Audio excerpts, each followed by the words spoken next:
નમસ્કાર, રાજનીતિ સંદેશ ન્યૂઝમાં આપનું સ્વાગત છે। ભુજના ઐતિહાસિક કૃષ્ણાજી પુલ પર કોંગ્રેસે હવન કરી તંત્રને સદબુદ્ધિ માટે કરી પ્રાર્થના।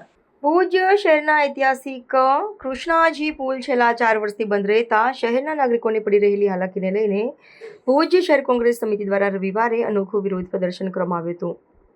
કૃષ્ણાજી પુલ ખાતે હવન યોજી તંત્રને સદબુદ્ધિ મળે અને પુલનું નિર્માણ કાર્ય વહેલી તકે પૂર્ણ થાય તેવી પ્રાર્થના કરવામાં આવી હતી। આ પ્રસંગે કોંગ્રેસના આગેવાનોએ જણાવ્યું હતું કે રાજ્ય અને કેન્દ્રમાં તેમજ ભુજ નગરપાલિકામાં ભાજપની સરકાર હોવા છતાં છેલ્લા 4 વર્ષથી પુલનું કામ પૂર્ણ થઈ શક્યું નથી, જેના કારણે રોજબરોજ હજારો લોકોને મુશ્કેલીનો સામનો કરવો પડી રહ્યો છે। તેમણે આક્ષેપ કર્યો હતો કે અનેક રજૂઆતો છતાં તંત્ર દ્વારા યોગ્ય પગલાં લેવામાં આવ્યા નથી। કોંગ્રેસના જણાવ્યા મુજબ ભવન દ્વારા તંત્રને જનહિતના પ્રશ્નો પ્રત્યે સંવેદનશીલ બની વહેલી તકે કૃષ્ણાજી પુલનું કામ પૂર્ણ કરવાની અપીલ કરવામાં આવી હતી। કાર્યક્રમમાં ભુજ શહેર કોંગ્રેસ સમિતિના પ્રમુખ કિશોરદાન ગઢવી સહિત કોંગ્રેસના હોદ્દેદારો, કાર્યકરો અને આગેવાનો ઉપસ્થિત રહ્યા હતા।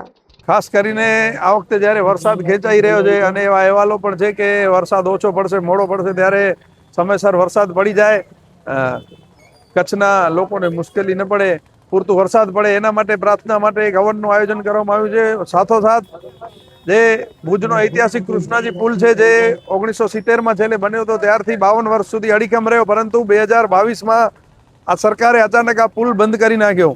આજે 4 વર્ષ થઈ ગયા ટ્રિપલ એન્જિન સરકારની વાતો કરતી આ ભારતીય જનતા પાર્ટી, જેની નગરપાલિકામાં શાસન ભાજપનું છે, સાંસદ ધારાસભ્ય એમના છે, રાજ્ય સરકાર કેન્દ્ર સરકાર એમની છે, છતાંય પણ જો 4 વર્ષથી એક નાનકડા પુલનું નિર્માણ નથી થતું, આજે દુનિયા જ્યારે સમુદ્રમાંથી ટનલ બનાવી રહી છે, રસ્તા બનાવી રહી છે, ત્યારે આપણે એક નાના પુલનું નિર્માણ નથી કરી શકતા। આનાથી મોટી નાલેસી બીજી કોઈ હોય નહીં। આ ભાજપ માટે એક શરમજનક વાત છે।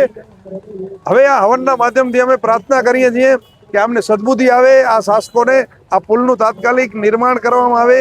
જે ભુજના હજારો લોકો રોજ અહીંથી પસાર થાય છે, હજારો વાહનો અહીંથી પસાર થાય છે, એમને મુશ્કેલીઓ પડી રહી છે, વન વ્યવહારના લીધે નાના મોટા અકસ્માતો થાય છે। આ ભયજનક પરિસ્થિતિમાંથી લોકો બહાર નીકળે, આ પુલનું નિર્માણ થાય, ફરીથી ભુજના લોકો અહીંયાથી પસાર થતા થાય, એવી પ્રાર્થના સાથે શાસકોને સદબુદ્ધિ આવે એના માટે હવનનું આયોજન કરવામાં આવ્યું છે।